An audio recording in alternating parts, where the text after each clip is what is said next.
자, 여기에 굉장히 불편한 진실이 하나 있습니다. 우린 전부 다 바이어스드 되어 있어요 라고 얘기하는데, 얘가 우리나라 말로는 편향이라고 하는데 맞는지는 모르겠어요. 근데 선생님이 느끼기에는 단일 소재로 아마 최다 기출된 내용이 아닐까 싶어요. 편향성, 우리가 갖고 있는 어떤 잘못된 생각들. 그래서 얘는 뭐라고 보시면 되냐면요, 어떤 진리나 진실에 반대되는 개념이라고 보시면 돼요. 우리가 알고 있는 잘못된 생각들.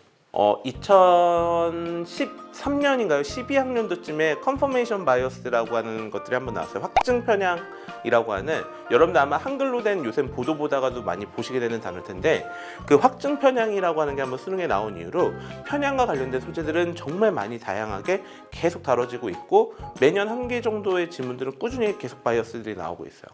그래서 확증 편향도 좀 여러분들 알고 계시면 좋은데, 컨퍼메이션 바이어스라고 하는 건 뭐냐면은 자연계에 존재하는 여러 가지 현상들 중에서 내가 세운 가설을 증명해 주거나 서포팅하는 사실들만 취사 선택해서 진실로 받아들이는 우리의 사고 과정에서의 오류를 표현하는 말이에요. 그래서 컨퍼메이션, 확인해 주는 애들만 믿는다라고 해서 컨퍼메이션 바이어스라고 표현을 하게 돼요. 그래서 확증 편향도 좀 알고 계시면 좋겠습니다. 그래서 every human being, 모든 인간들은요, is affected, 영향을 받아요 by unconscious bias that lead us to make incorrect assumptions about other people. 다른 사람들에 대한 뭔가 잘못된 생각을 하도록 우리를 이끌어주는 unconscious bias에 의해서 영향을 받게 된다고 하는 거죠. 그럼 얘는 이 두 개 같은 말이네. 그냥 우리 biased 되어 있다고.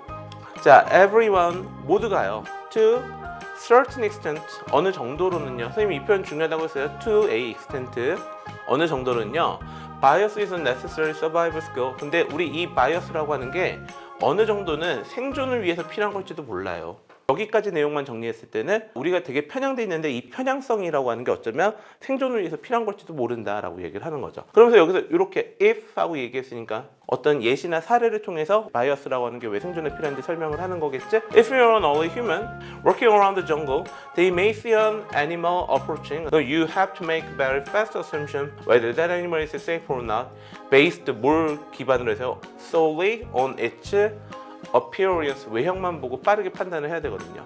The same is true of other humans. You make split second에서 초를 쪼갤 정도로 아주 짧은 시간 동안에 decision, 결정을 해야 돼요.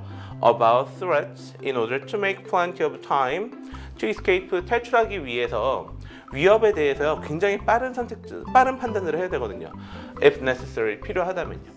This could be one route. 우리가 tendency to categorize and label others based on their looks and clothes 해가지고 어떤 사람들의 옷이나 외형을 근거로 해서 다른 사람들에게 꼬리표를 붙이고 그 사람들을 분류해 나가는 것, 이런 경향이 있는 것의 원인이 이것일지도 몰라요, 이렇게 이야기한 거죠.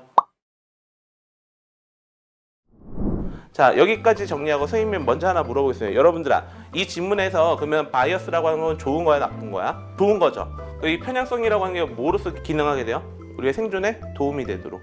왜 그러냐면요, 이렇게 초기 인류 예시로 한번 들어보면 금방 알 수 있어요. 빠른 판단을 위해서 필요한 거지. 그럼 요거 이렇게 한번 정리해 볼까요? 이 글의 핵심 어구였던 우리가 바이어스드 됐다라고 하는 건 뭘 위해했던 거예요? quick judgment에서 빠른 판단을 위해서 필요했던 거죠. 빠른 판단을 하는 이유는 뭐예요? 얘가 생존에 도움이 되니까. 자, 여러분들 퀴즈예요. 지금 선생님이 이렇게 물결로 밑줄친 이 부분, 이거 무슨 말인 것 같아요? 다른 말로 이해해보면 무엇에 대한 근원이 되는 거거든요. 다른 사람들을 외형만 보고 카테고리화하고 꼬리표를 붙이는 거, 한 단어로 표현하면 이거 뭘까요? 그렇지, 오 잘하네. 여러분들 이렇게 하면 빈칸 문제 한 문제 푼 거예요. 얘가 이렇게 바뀌어서 보이는 순간 여러분들은 시작이 된 거라고요, 문제풀이가. 이게 별 차이 아닌 것 같은 엄청 큰 도약이 이루어지는 거거든요. 이렇게 되고 나면 여러분들 앞으로 이제 필요한 건 시간만 남아요. 그럼 이제 여러분들아, 이 지문 원래 빈칸 어디 있는지 한번 찾아볼래요?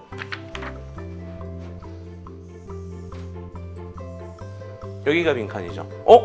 왜 여기 이렇게 좋은 거 냅두고 왜 여기다 빈칸 뚫었을까? 선생님은 충분히 알 수 있어요. 유추해낼 수 있어요. 여기에 내는 건 고2, 고3 때나 낼 수 있는 수준의 빈칸 문제예요. 너무 어려워요.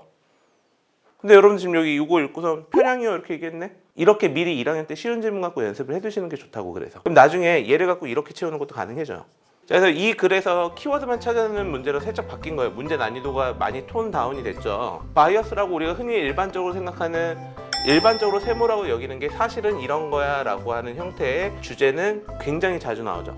어떤 소재에 대한 새로운 발견을 하는 거. 여러분들 얼핏 보기에 나쁜 거 같죠? 이거 사실 좋은 거예요. 이렇게 이야기하는 형태의 진술 흐름을 갖고 있는 글들 굉장히 많이 나옵니다. 그래서 요거 하나 적어두시고 기억해 주세요.